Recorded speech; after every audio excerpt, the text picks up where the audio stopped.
सभी चिकित्सक गणों को अखिलेश नारायण सिंह का प्यार भरा नमस्कार।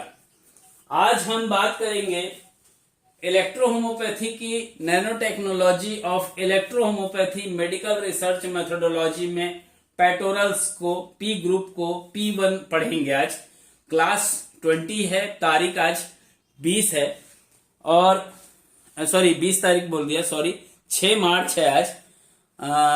जस्ट हो जाता है कभी कभी तारीख उल्टी हो जाए, कोई दिक्कत नहीं है, लेकिन तारीख बदलनी नहीं चाहिए। आज हम बात कर रहे हैं पेटोरल्स ग्रुप के बारे में। पेटोरल्स ग्रुप में मैं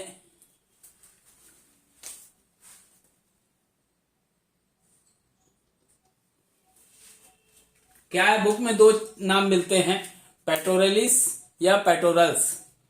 तो जहां पे पेटोरलिस लिखा हो वहां ई लगा लीजिएगा और जहां पेट्रोल्स लिख रहा होगा वहां ई हटा दीजिएगा, एस से पहले वाला।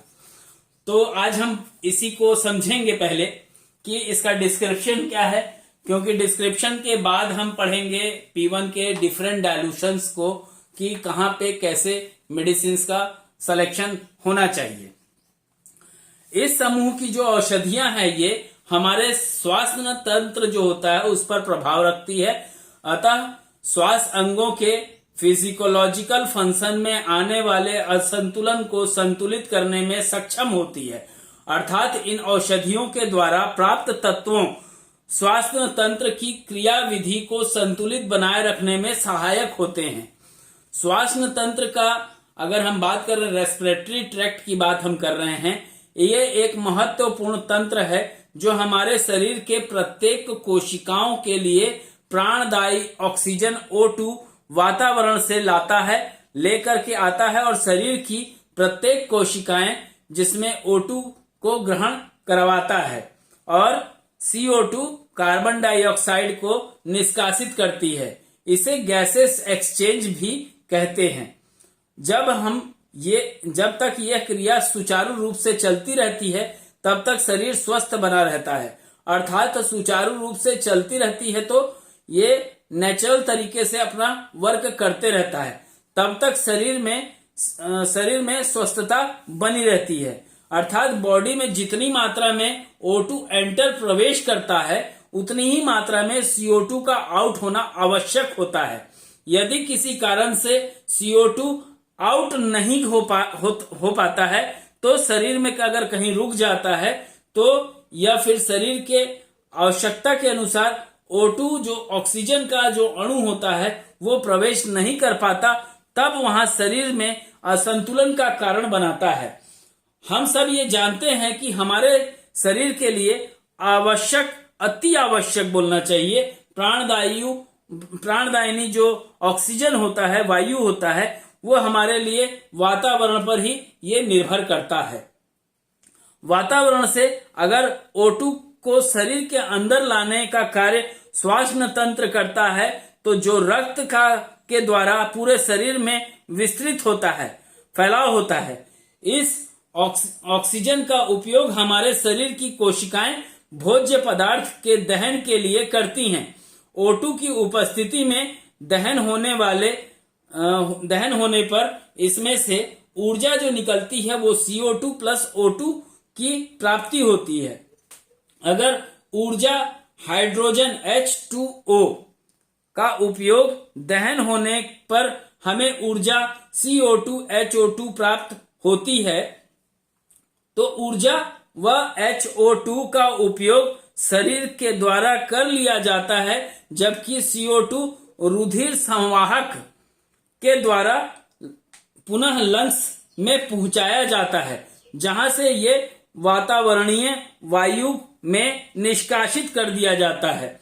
इस प्रकार पेक्टोरल ग्रुप की औषधियों को सामान्य सर्दी, खांसी, bronchitis, pneumonia, pulmonary tuberculosis, allergy, cough, cold, asthma, bronchial और कार्डिक अस्थमा के तौर पे किया जाता है। इसके अलावा भी कई जगहों पे इसका उपयोग होता है। यदि हम सफलतापूर्वक इसका उपयोग करना जान जाते हैं तो बहुत ही आसानी होती है रेस्पिरेटरी ट्रैक्ट के डिजीज को क्योर करने में। इन सभी का अगर हम बात कर रहे हैं तो ये मूल रूप से इस समूह की 4 औषधियां होती है, P1, P2, P3, P4, जो कि मैं अभी P1 को समझाने वाला हूं। इन सभी औषधियों का उपयोग मानव शरीर के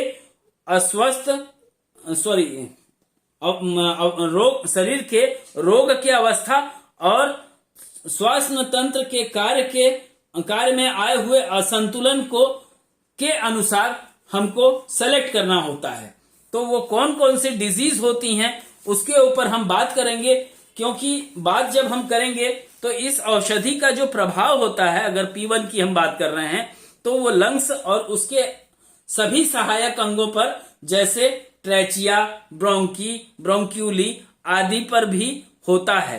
अतः इसमें से किसी भी प्रकार की तकलीफ होने पर हम P1 का उपयोग करते हैं। सामान्य तौर पे सर्दी खांसी के अलावा ये नाक में होने वाली जो खुजली होती है उसमें भी ये उपयोग लाई जाती है, और ये सर्दी खांसी के लिए फर्स्ट चॉइस मानी जाती है। सूखी खांसी हो या कैसी भी खांसी हो, इसमें ये बहुत ही उत्तम औषधि मानी जाती है। बट सूखी खांसी के लिए ये विशेष प्रकार की मेडिसिन मानी जाती है। P1 के द्वारा कुछ ऐसे तत्वों की पूर्ति होती है जिससे श्वास नली मुझे ही लेना पड़ेगा लगता है, जिससे श्वास नलिकाओं या वायु कुपितकाओं में जमा हुआ सूखा हुआ बलगम ढीला होने लगता है और आसानी से एक्सपेक्टोरेंट हो जाता है, निष्कासित कर दिया जाता है। इसलिए P1 का उपयोग एक्सपेक्टोरेंट के तौर पे बहुत ही उम्दा तरीके से किया जाता है। तो आइए जानते हैं वो कौन कौन से डायल्यूशंस के द्वारा P1 की मेडिसिन को लेकर के डिफरेंट प्रकार के रोगों को हम जब ठीक करने के लिए पहली बार जब दवाई बनाते हैं और पेशेंट को देते हैं तो वो कौन से डायल्यूशंस होने चाहिए। अगर डायल्यूशंस में गड़बड़ होगा तो डिजीज या तो बढ़ जाएगा या तो काम ही नहीं करेगी मेडिसिन।